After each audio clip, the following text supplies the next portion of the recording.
Hey everybody, this is Tony, Tainted Lord A7, and this is going to be a short video of albums that I spun yesterday to celebrate World Goth Day, which happens every year on May 22nd apparently, and on that day it's World Goth Day, and to celebrate being a goth, I guess, I just been spinning a bunch of gothic metal, goth rock albums to celebrate World Goth Day yesterday. So yeah, just a quick video of albums that I spun yesterday to celebrate that occasion.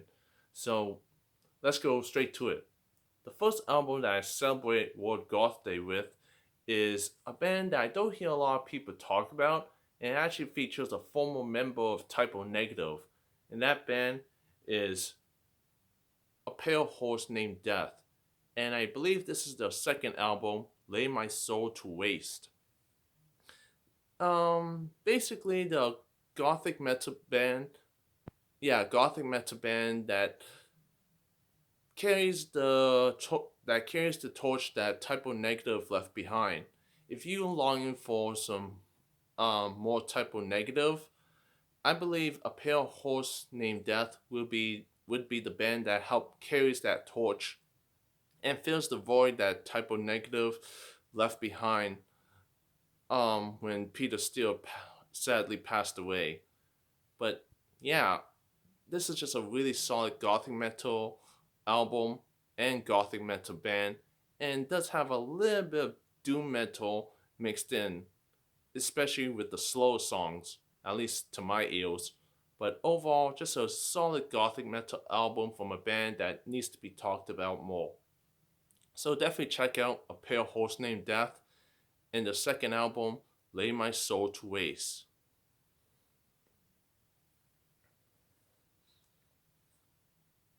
Okay, and the next two albums are from the same band, and they're pretty much legendary in the whole 80s goth rock scene. The first one is the latest album from The Cure, Songs of a Lost World. Just a very atmospheric and enjoyable goth rock album from a band that's been going on for such a long time, since like the early 80s. And yeah, this is just a very atmospheric, emotional driven goth rock album that really does take you into a journey musically, and does overall fit the whole goth rock vibe. But the Kills always been good at doing that, and this is just another solid album. Just as This is just another solid album in their discography. So yeah, The Kills, Songs of a Lost World, definitely one of the better albums in their discography, and a really great album to check out. So yeah, The Cure, Songs of a Lost World.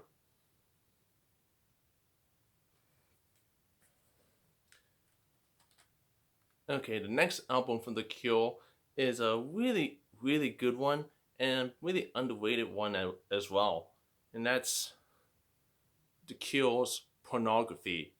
Now, this album is just a very atmospheric, abrasive, unsettling, and dark, emotionally driven goth rock album.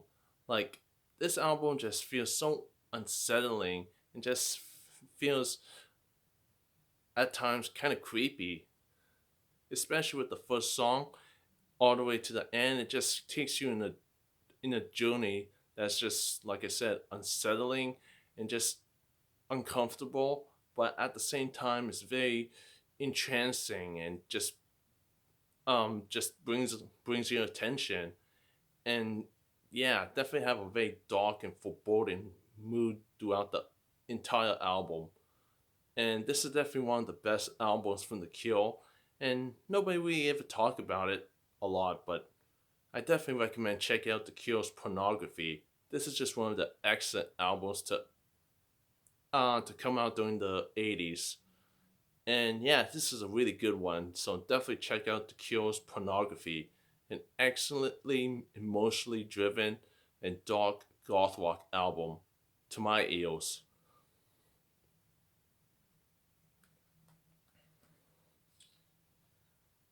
Okay, next up is a gothic metal band I don't hear a lot of people talk about, but it's definitely worth mentioning and checking out. And that's The Sins of Thy Beloved. And I believe this is the second album, Perpetual Desolation. Just a very atmospheric, female driven gothic metal album that brings a very moody and depressing but enjoyable wide. You know, some solid riffs, some great keyboard work, and some great vocals, both from the male harsh vocals and the female clean vocals. And yeah, this is just an underrated gothic metal band that I don't hear a lot of people talk about, but this is just some really good stuff. I definitely recommend checking out Thy Art no, The Sins of Thy Beloved, Perpetual Desolation. An excellent, excellent gothic metal album from this band. Definitely check this band out.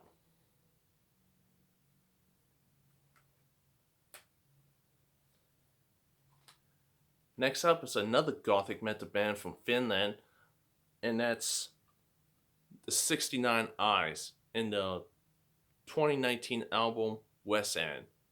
Now, the 69 Eyes are a Finnish gothic, um, I guess you could call them gothic metal, goth rock band that's been going on for years, and this is the only album I have from them. And I'm so sorry for the glare, but this is just a fantastic album and a very, fun and enjoyable goth rock, gothic metal album that really puts you in the right mood. These songs are walking and just have a lot of fun factor to it while maintaining that gothic atmosphere, at least to my ears. And yeah, this is a fantastic album from the 69 Eyes. West End is definitely an album to check out if you're into that whole goth rock, gothic metal scene. This is a really fun and enjoyable, entertaining album.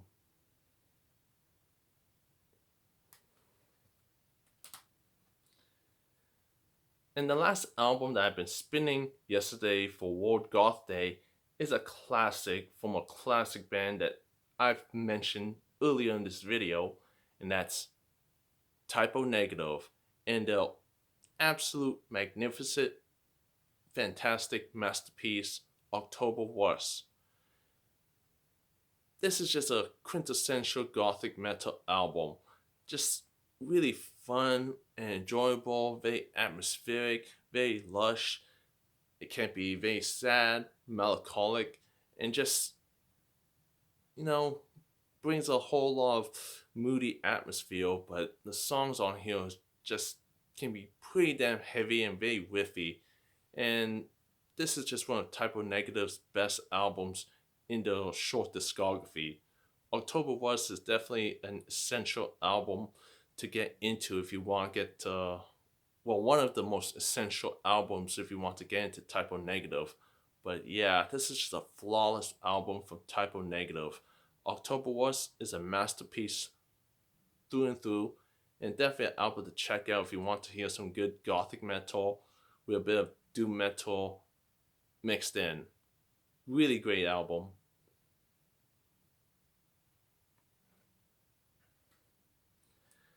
And that's pretty much it. That's my playlist, soundtracks of albums that I spun to celebrate World Goth Day yesterday, and let me know what you think. So, thanks for watching and take care.